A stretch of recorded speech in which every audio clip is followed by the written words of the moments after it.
राजा सौदास। वर्षों बीत चुके थे।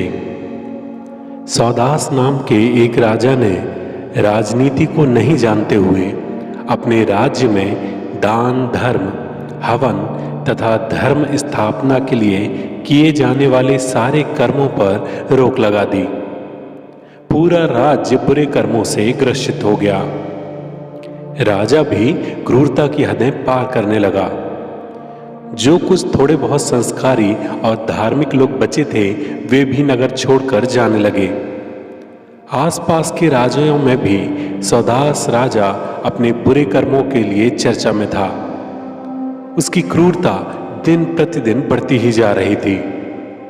राजा सौदास को शिकार खेलने का बड़ा शौक था। कार्तिक पक्ष की द्वितीया के दिन राजा भ्रमण के लिए नगर से दूर निकल आया था।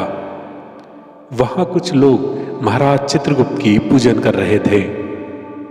चूंकि राजा ने पूजा पाठ पर रोक लगा रखी थी, इसलिए पूजन करते देख सौदास क्रोधित हो उठा और जोरों से चिल्लाया,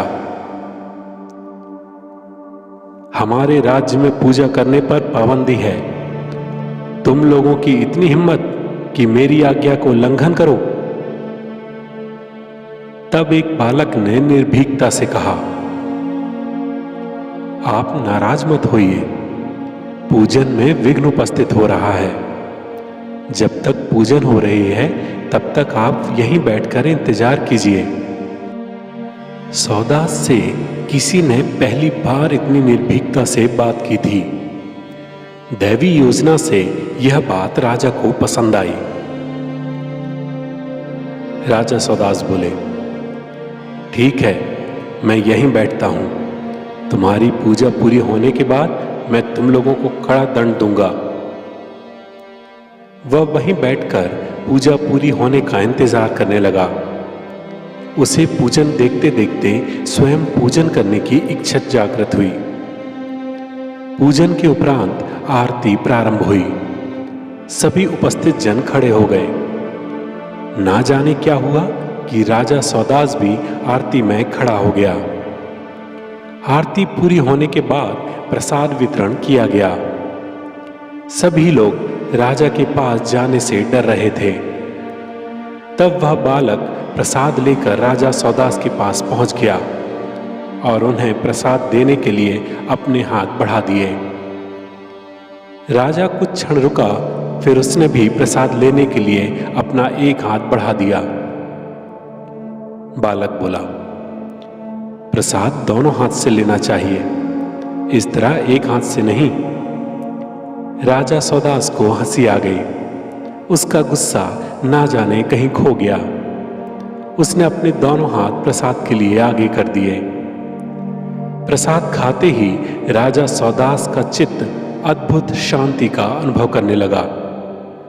ऐसी शांति उसे पहले कभी भी प्राप्त नहीं हुई थी।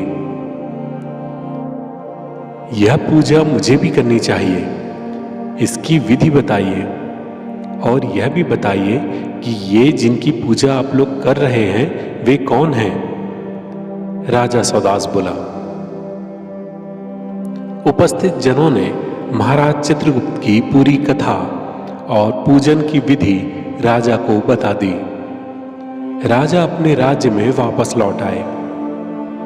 उसके इस प्रकार बदले हुए बर्ताव से राजमहल में सभी लोग आश्चर्य में थे। जब उसने अपने महल में उस पूजा को करने के लिए अपने मंत्रियों से कहा तो उनके आश्चर्य का ठिकाना ही नहीं रहा। राजा की आज्ञा से विधि विधान से महाराज चित्रगुप्त की पूजन की तैयारी की गई। राजा ने स्वयं पूजन किया। महाराज चित्रगुप्त न्याय के देवता हैं। वे सभी के चित्त में गुप्त रूप से निवास करते हैं। सभी प्राणियों की तरह राजा के चित्त में भी महाराज चित्रगुप्त विराजमान थे। धर्म कर्म करने के कारण राजा की बुद्धि परिवर्तित हुई और उसने धीरे धीरे बुरे कर्म कब छोड़ दिए और कब परोपकारी हो गया उसे आभास भी नहीं हुआ। राज्य में पुनः पूजा पाठ एवं धर्म कर्म प्रारंभ कर दिए गए, जिससे राज्य में सत्कर्म एवं समृद्धि लौट आई। प्रजा का डर समाप्त हो चला था और वह अपने राजा का सम्मान करने लगी थी। जिस राजा की अन्य सभी राज्यों में बदनामी थी, अब उसकी उत्तम राजा की श्रेणी में गिनती होने लगी। इन कर्मों के प्रभाव से राजा सौदास को मृत्युलोक में तो यश की प्राप्ति हुई ही, मृत्यु के उपरांत भी महाराज चित्रगुप्त के दरबार से उत्तम कर्म फल की प्राप्ति हुई।